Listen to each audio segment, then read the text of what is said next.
sempre sou muito cautelosa quando se tem que dizer, quando alguém escreveu um tema pela primeira vez ou alguém fez um procedimento compositivo inovador. Eu sempre tenho um pouco de temor de afirmar algo assim.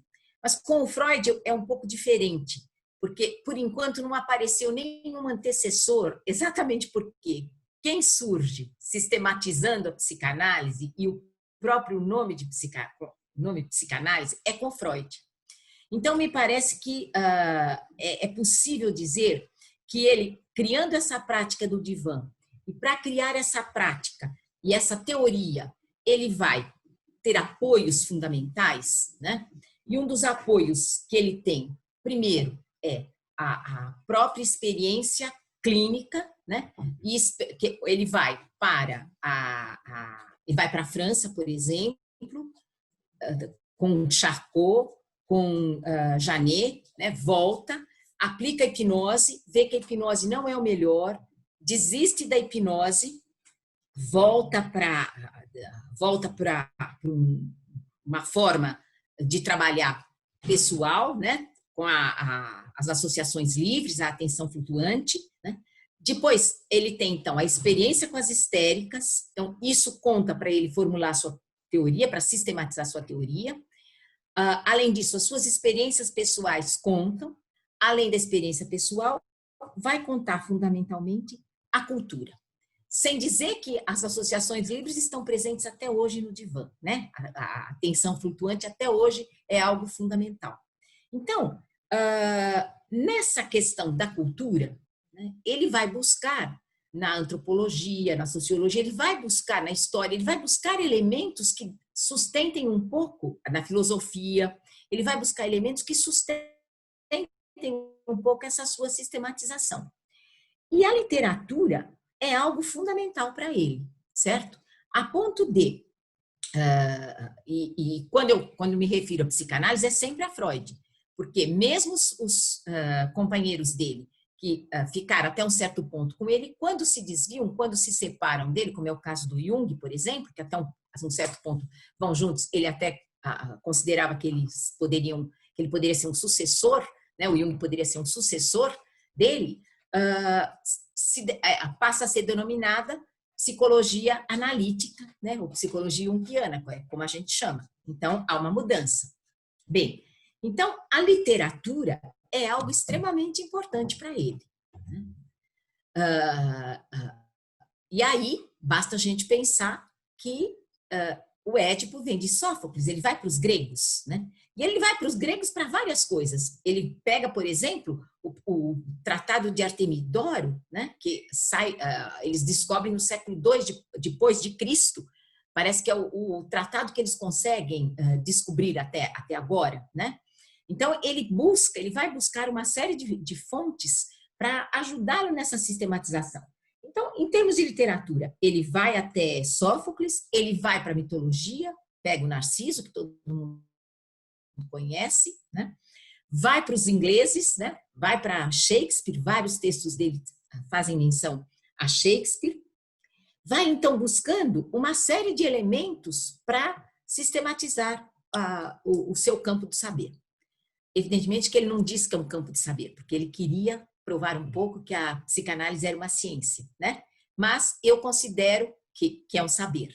E aí o outro campo, que é o nosso campo aqui, que seria a literatura, ela é uma arte, a gente sabe, é a arte da palavra e há uma série de outros elementos para conceituar a literatura. Mas quando a gente pensa que ela é uma arte, e aí eu volto à minha obsessão, que é a aula do Barthes. O Roland Barthes fala com muita propriedade que a literatura assume vários saberes, né? Sem se fixar em nenhum, né? Eles vão girando dentro dela e ela vai transfigurando cada um deles.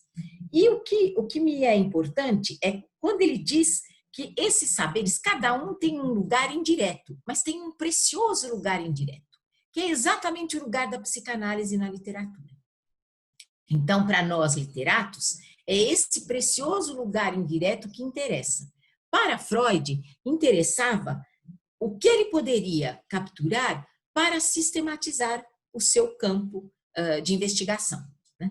Então, para a psicanálise, ele vai para as histéricas, né, que é o seu trabalho, né, a sua prática cotidiana, para as suas experiências pessoais, sonhos e o que ele vive com a família, e também para a literatura, né, para a cultura. Né? Tanto que há o que o Mezan fala do Freud na cultura, que é um livro importante para a gente conhecer. Então, é importante saber que para a literatura, me parece que o Freud, quando ele tenta buscar essa relação, quando se faz essa relação, o Freud, sim, é um que inicia, ou pelo menos incentiva esse trabalho. Não apareceu ninguém que falasse dele antes. Isso não significa que os autores não estivessem escrevendo antes e dando elementos para o Freud perceber como trabalhar a psicanálise, né? Sem dúvida alguma. Tanto que Sófocles não conhecia psicanálise, mas inventou o Édipo de uma maneira brilhante, né? E não só Sófocles, né? É o Shakespeare, o Hamlet, Lacan pega, Freud pega, Lacan pega e vários outros, né? Quer dizer, ele é retomado constantemente. Então, a literatura é algo porque trabalha com as questões humanas, né? Que é o campo também do Freud, né? São as questões humanas, né? É o divã, é a palavra que vai sempre ali falar do sofrimento, falar de algo de cada um, e a literatura também trabalha com isso, é o amor, a morte, são as questões fundamentais do humano. Então, eu acho que está correto, sim, se pensar que o Freud foi um desses primeiros a tentar fazer essa ligação do ponto de vista teórico. E não é só Sófocles e Shakespeare, né? Se a gente pensar, para ele interessa qualquer escritor que ele leia, que lhe ajude que contribua com a sua sistematização teórica, né? Tanto que ele vai para os russos, Dostoiévski, né? Ele vai para Hoffmann, né? Com o Homem da Areia, né? Ele vai para Jensen, né? Aliás, os seus pares acabam também e leem também, não é que acabam por ele, a questão é de mão dupla, né? Basta a gente lembrar que quem lembra, quem menciona Jensen para o Freud é Jung, né? Para ele escrever a gradiva os delírios, né? Da gradiva, ele faz a obra a partir do livro do Jensen, indicado pelo Jung, né? Antes da briga deles, né? Da separação. E depois, isso em 1906, quando ele escreve. Em 1907, ele faz um agradecimento ao Jung. Mais tarde, quando ele escreve Das Unheimlich, em 1919, que é um texto importantíssimo para a literatura, eu vou falar um pouco disso, ele retoma alguns textos do Otto Rank, porque o Otto Rank escreve em 1914 o Duplo, né? E no Duplo, o Otto Rank é uma beleza esse texto, porque ele vai para a literatura, o Rank, e vai retomar Maupassant, o Hoffmann, o Poe, né? Ele vai retomando vários escritores de diversos campos da literatura para mostrar como é que o duplo ocorre na literatura. Evidentemente, tendo um olhar psicanalítico, né?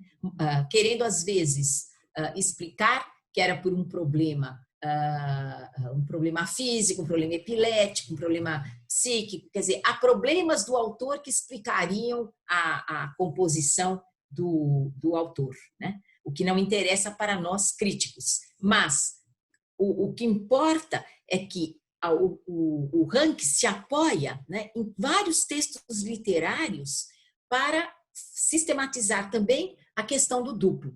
E hoje, quando a gente vai trabalhar a questão do duplo, a gente tem que ler o Otto Rank, né? Evidentemente, com as devidas ressalvas para aquilo que não nos interessa em termos de crítica literária. E quando o Freud escreve o Das Unheimlich, né, que foi traduzido pelo Estranho, o Inquietante, recentemente pelo Infamiliar, né, que parece uma boa tradução da Autêntica. O Freud menciona o Otto Rank, porque ele retoma algumas observações que o Rank faz quando estuda o duplo, porque o duplo é um dos elementos fundamentais da questão do estranho, da questão do estranhamento, da questão do que gera a inquietante estranheza, ou inquietante, ou infamiliar em quem lê determinados textos, né?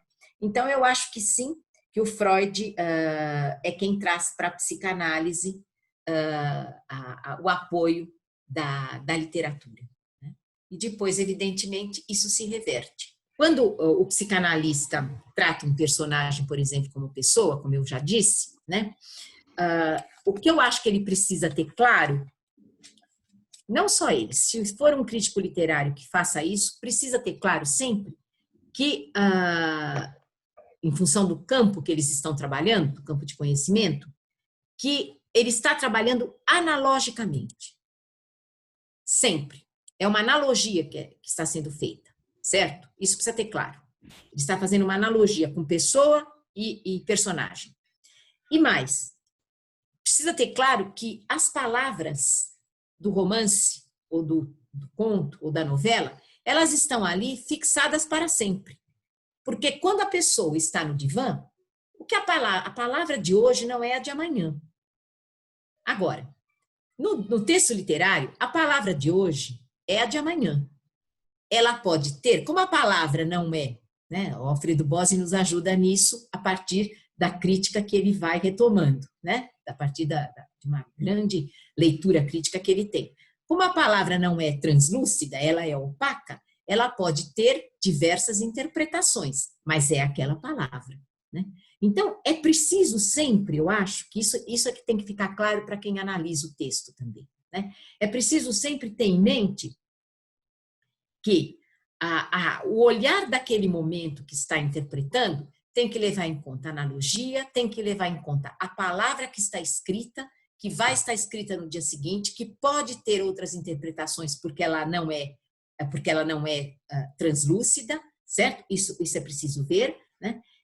E que o desejo do intérprete pode estar além ou aquém do texto que ele está lendo. Então, isso é importante, porque às vezes nós acabamos nos dispersando, né? E voando, né? É a velha história do Gadamer, né? A gente sabe que a gente primeiro se apaixona pelo texto ou se entrega inteiramente ao texto. Depois, a gente tem que ter um certo distanciamento para poder analisar. E depois aí entra o Gadamer, nós temos que dialogar com o texto, né? Perguntar para o texto se é aquilo mesmo, né? Nós temos que fazer isso, para ter um certo distanciamento e poder fazer uma análise interpretativa, respeitando um pouco aquilo que está sendo lido, né? Então, eu acho que isso o aluno tem que prestar atenção, o intérprete tem que prestar atenção, né? Porque toda interpretação tem riscos, né? E nós precisamos saber quais são esses limites, né? Quais os limites da interpretação.